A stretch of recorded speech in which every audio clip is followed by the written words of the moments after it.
Salut les footix, c'est super fan. Comment ça va? Je parlais il y a quelques semaines avec une amie des derniers matchs de l'équipe de France contre l'Allemagne puis contre les Pays-Bas dans le cadre de la Ligue des Nations et elle me demande direct « Mais c'est quoi ça? C'est la Coupe du Monde ou l'Euro dont tu parles ?» Alors la réponse c'est ni l'un ni l'autre. Et c'est normal que pas mal de gens ne connaissent pas car c'est tout nouveau. 2018-2019 est la première édition de la Ligue des Nations organisée par l'UEFA, c'est-à-dire l'instance qui gère le football européen. Au niveau mondial, c'est la FIFA, c'est une autre organisation. En fait, les matchs amicaux des équipes nationales n'étaient pas assez regardés à la télévision, pas assez d'audience car pas d'enjeu. Donc pour combler le vide entre les matchs de la Coupe du Monde et l'Euro, l'UEFA a créé une nouvelle compétition avec un enjeu principal, un gros lot à gagner pour les équipes européennes participantes, 4 places pour la phase finale de l'Euro 2020 sur 24 places, que se disputeront les 16 meilleures équipes non déjà qualifiées via la phase de qualification classique. Je vous rappelle que le prochain Euro aura lieu en 2020 dans 12 villes européennes différentes, c'est une première, mais dans aucune ville française, c'est con.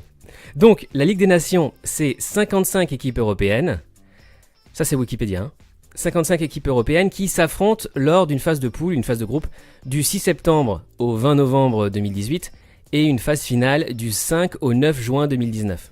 Les équipes sont réparties en 4 ligues.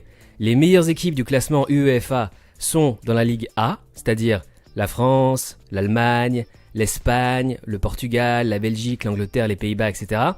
Et les équipes européennes moins bien classées par l'UEFA sont dans la Ligue D, comme l'Azerbaïdjan, le Kazakhstan, les îles Féroé, le Liechtenstein, la Moldavie, Malte et Andorre, etc.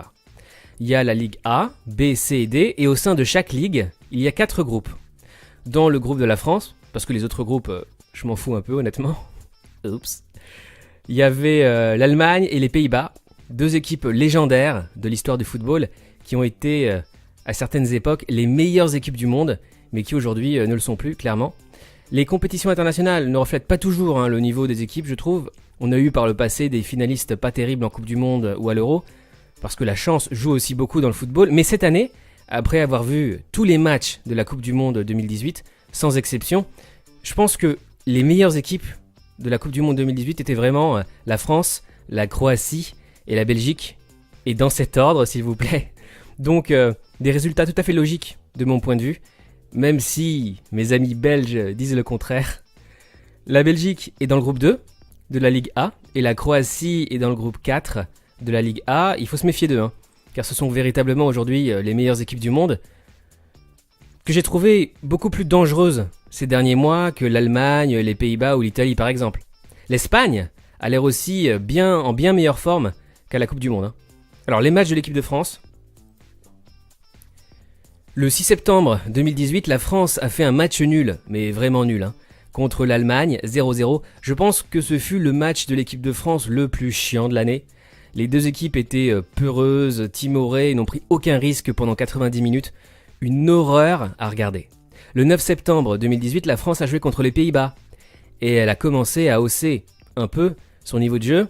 Elle a montré de belles choses pendant ce match. 2-1 pour la France avec un but de Mbappé et un but de Giroud.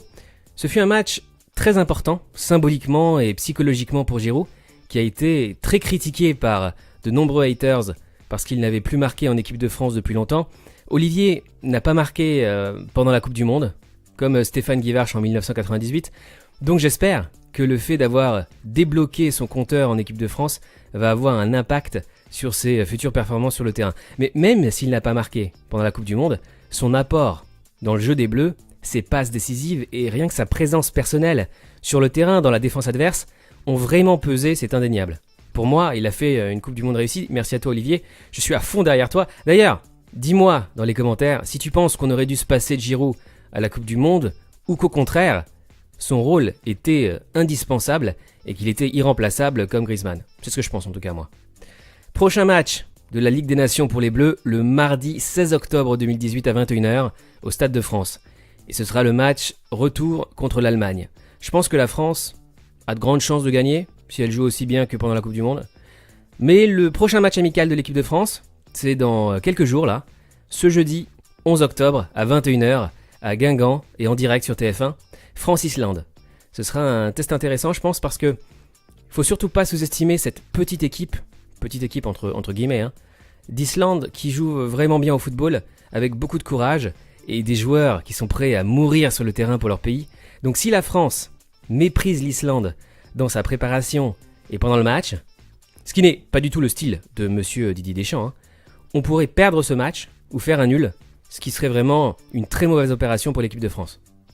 On a beau être champion du monde, à l'heure où je te parle, la France n'est pas première du classement de la Ligue A à cause de son nul contre l'Allemagne. Nous sommes seulement deuxième derrière l'Espagne, qui est actuellement la meilleure équipe de la compétition au classement provisoire. Donc il faut vraiment que ça change, et vite. L'Espagne qui a quand même mis un sublime 6-0 à la Croatie il y a seulement un mois lors de son dernier match de la Ligue des Nations. L'Espagne aurait-elle retrouvé son niveau de champion du monde et de champion d'Europe? C'est ce que je me demande. Et c'est ce qu'on va voir justement cette saison 2018-2019 grâce à cette nouvelle Ligue des Nations. D'ailleurs, merci à l'UEFA d'avoir inventé cette nouvelle compétition. Je suis super fan de la Coupe du Monde et de l'Euro évidemment, mais je me faisais toujours chier pendant les 2 ans entre la Coupe du Monde et l'Euro, donc je trouve que c'est une très bonne idée de l'avoir créée. Merci l'UEFA. Si cette vidéo enregistrée dans les conditions du direct et sans aucun montage t'a plu, n'oublie pas de laisser un pouce en l'air, de laisser un commentaire et de partager ma vidéo sur les réseaux sociaux, c'est très important. Tu peux aussi t'abonner à ma chaîne, Fan Rendez-vous. Ça me ferait vraiment beaucoup de bien parce que je débute. J'ai lancé ma chaîne il y a seulement quelques semaines là. Merci. À bientôt pour un nouveau Foot Rendez-vous. Et surtout, reste fan de l'équipe de France. Évidemment. Ciao.